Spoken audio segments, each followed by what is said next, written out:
যুক্তরাজ্যের লন্ডনে অন্তর্বর্তী সরকারের প্রধান উপদেষ্টা প্রফেসর মোহাম্মদ ইউনূস এবং বিএনপির ভারপ্রাপ্ত চেয়ারম্যান তারেক রহমানের মধ্যে বহুল আলোচিত বৈঠক দেশের রাজনীতিতে অত্যন্ত তাৎপর্যপূর্ণ বলে মনে করছেন বিশ্লেষকরা।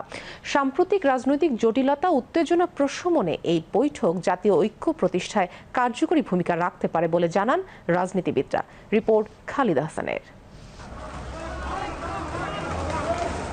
চলমান রাজনৈতিক পরিস্থিতি, নির্বাচন, সংস্কার, জুলাই গণহত্যার বিচার এসব নিয়ে সাম্প্রতিক সময়ে দেশের রাজনৈতিক অঙ্গন বেশ আলোচিত। বাইরে থেকে দেশের অভ্যন্তরীণ রাজনীতিতে অস্থিরতা সৃষ্টির অভিযোগও করে আসছেন কেউ কেউ।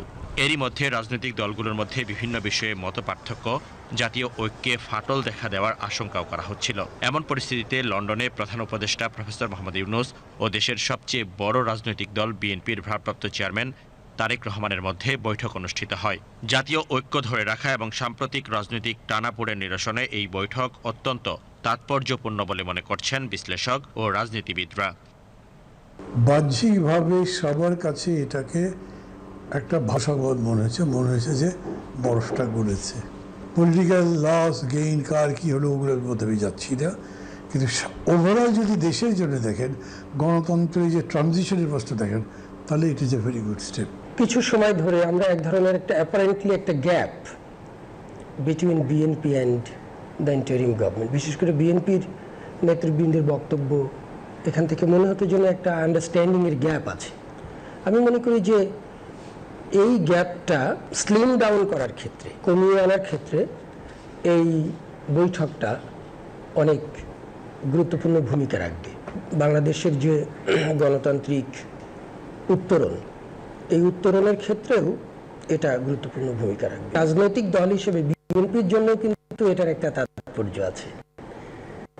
সেটা হলো বাংলাদেশের রাজনীতিতে বিএনপির যে গুরুত্ব, সেটা কিন্তু এখানে খুবই রিফ্লেক্টেড, এবং তারেক রহমান নেতৃত্ব হিসেবে ওনার যে গুরুত্ব, সেটাও কিন্তু এখানে একটা সিমেন্টেড হওয়ার সুযোগ পেয়েছে।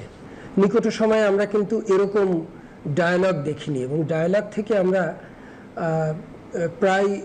প্রায় অপ্রচলিত হয়ে গিয়েছিল যে ডায়ালগ থেকে যে কোনো ইতিবাচক ফল আসতে পারে, এটা আমরা অনেক বছর দেখিনি। দীর্ঘদিন পর উচ্চ পর্যায়ের এমন বৈঠকে দলের নেতৃত্ব দিলেন বিএনপির ভারপ্রাপ্ত চেয়ারম্যান তারেক রহমান। সংস্কার, জুলাই গণহত্যার বিচার প্রক্রিয়া এগিয়ে নেওয়া সহ একটি সুষ্ঠু ও অবাধ নির্বাচন আয়োজনের ক্ষেত্রে এই বৈঠক খুবই ইতিবাচক বলেও মনে করছেন বিশ্লেষকরা। যে সংস্কারগুলো অত্যাবশ্যক, অত্যন্ত জরুরি, কিছু ইনস্টিটিউশনাল রিফর্ম দরকার, এগুলো করে ইলেকট্রাল রিফর্ম প্লাস অন্যান্য যে সমস্ত আনুষঙ্গিক জায়গায় হাত দেওয়া দরকার, সেগুলো করে একটা ভালো নির্বাচনের দিকে যাওয়া খুব জরুরি। আমি দেখি যে সবচেয়ে বেশি ইম্পর্টেন্ট ব্যাপার ছিল পুলিশটা কাজই করেনি। এই সময় তো পুলিশটা করে ফেলুক যতদূর পারে, তাহলে কোনো বড় প্রস্তুত তৈরি হতে পারবে না। আমি প্রধানত পুলিশ আর প্রশাসন, বাকিগুলো যেগুলো আছে ওগুলো পরেও করা যাবে, অসুবিধা নেই।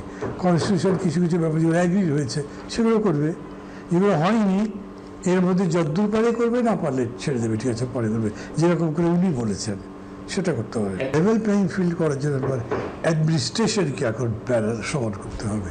দেশের পরিবর্তিত রাজনৈতিক পরিস্থিতিতে সরকার প্রধানের সঙ্গে দেশের সবচেয়ে বড় রাজনৈতিক দলের শীর্ষ নেতার সৌহার্দ্যপূর্ণ বৈঠক এবং সমঝোতা দেশের রাজনীতিতে ইতিবাচক ধারার সূচনা করবে বলেও মনে করেন বিশ্লেষকরা।